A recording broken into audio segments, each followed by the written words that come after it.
Nick Gubbins and Dawid Malan both hit brilliant hundreds as Middlesex broke records in defeating Sussex by 3 runs on the Duckworth Lewis method in a thrilling Royal London One Day Cup match in Hove. Put in probably because of the threat of rain later, Middlesex lost Nick Compton in the 6th over as he was trapped in front by Ollie Robinson, the batsman on his way for 2 at 18 for 1.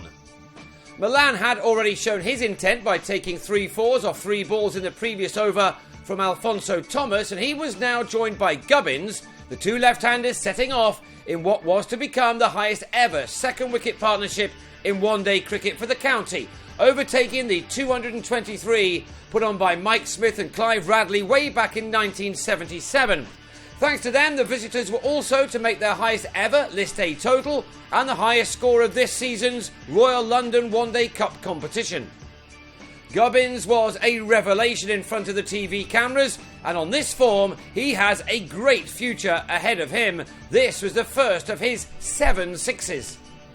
Middlesex had made nothing more than a steady start, the total reading 123 for 1 at the halfway stage, both batsmen making 57 ball 50s, but boy did things improve thereafter.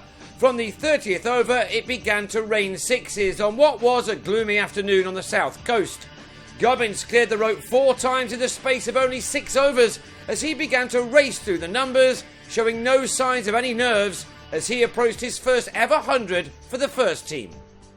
Maximum number 5 had him at his ton off only 93 balls, his second 50 occupying just 36. It was a magnificent display, a knock filled with exquisite cricket shots and hardly a slog amongst them.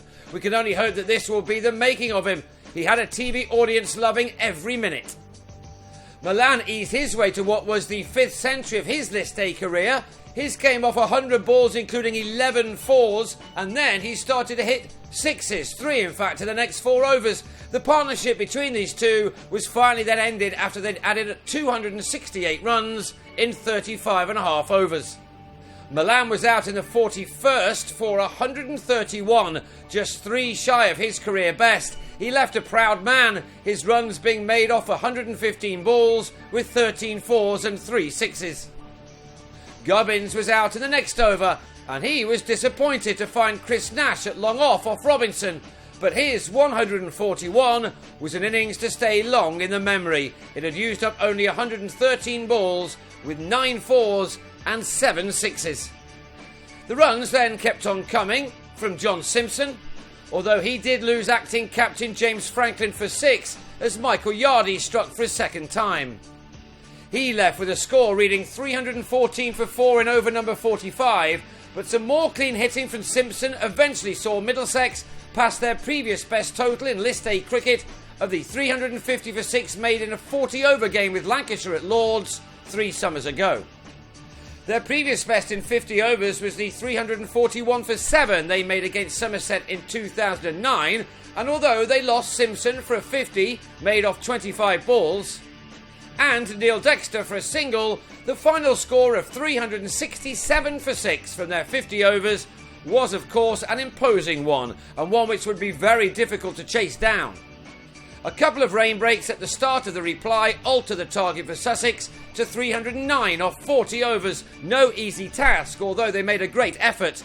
Nash and Luke Wright are dangerous customers, and with the pitch still playing ever so well, they were able to knock off 74 runs in the first 8 overs of the reply, both openers matching each other shot for shot. Dexter was brought into the attack in the 9th over, and crucially, he struck with his second legal delivery, Nash finding James Harris on the run to go for a 40 made off 27 balls. Dexter struck again in his 4th over to get rid of Matt Machin. Malan with the Cats this time, which left the Sharks on 114 for 2 in over number 15. By now, Wright had made a 50 off 36 balls and added this 6 to his ever-growing tally of 4s. But when Toby Rowland-Jones was recalled to the attack, to have him held by Dexter backpedalling just inside the rope for a 53 ball 72, Middlesex were back where they wanted to be. Rowland-Jones was soon celebrating again by having Ed Joyce taken behind, a wicket which left the home team on 180 for 4 after 25 overs, now needing a further 129 runs for the final 15. That was reduced to 88 off the last 10 after Craig Cachopa was bowled by Dexter, who was, not for the first time in white ball cricket this summer, the pick of the Middlesex attack. Harris then disturbed the stumps of Yardy in the 34th over, while in the next one, Junaid Khan removed Beer for a duck. With 5 overs remaining, Sussex were left to find 62 more runs with only 3 wickets in hand. In their favour, they did have George Bailey at the crease on 68 at this stage, and he then moved up a gear. Still, when Junaid Khan struck again to remove Robinson for 6, the target was 43 off 3 overs. It looked to be over, but Bailey didn't think so. In the space of 3 deliveries, straddling the 38th and 39th overs, he sent the ball over the rope twice to reach 100 off 71 balls, and that brought the game right down to the last over of this thoroughly entertaining cricket match. 17 were wanted. Bailey took 8 runs off the first 3 balls from Harris, but then, trying to keep the strike as he had to do, he was run out by Andrew Balbirnie.